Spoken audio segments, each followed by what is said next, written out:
தினசரி பெரியவா தியானம் என்றொரு நூல் வேதா வெளியீடாக வெளிவந்துள்ளது.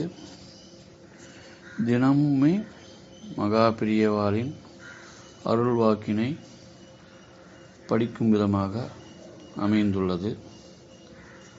அதில் ஒன்றை பார்ப்போம். பாரத நாட்டு கல்வி முறை.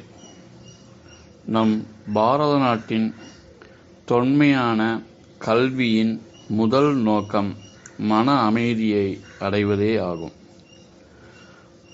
புதிதாக தோன்றும் பௌதீக விஞ்ஞான ஆராய்ச்சி துறைகளில் மேன்மேலும் கல்வியை பெருக்குவதில் தவறில்லை.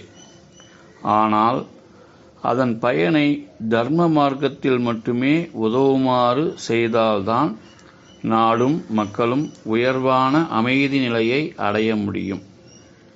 அவ்வாறு இல்லாமல் புலன்கள் போன வழியே அவற்றை பயன்படுத்தி கொண்டிருந்தால் எவ்வளவு படிப்பும் விஞ்ஞான அறிவும் இருந்தாலும் கூட கெட்ட எண்ணங்களும் தீய ஆசைகளும் தான் வளரும்.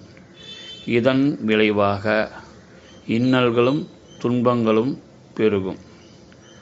உண்மையான கல்வி என்பது ஆத்ம ஞானம் அடைய உதவுவதே. ஆத்ம ஞானத்தாலேயே மக்கள் அமரத்துவம் அடைகிறார்கள். எதற்கு மேலான பயன் உலகத்தில் இல்லையோ அந்த பயனை அளிப்பதே உண்மையான கல்வியாகும். ஏனைய கல்வி பயிற்சிகள் எல்லாம் உலக பயன்களைத்தான் அளிக்கின்றன.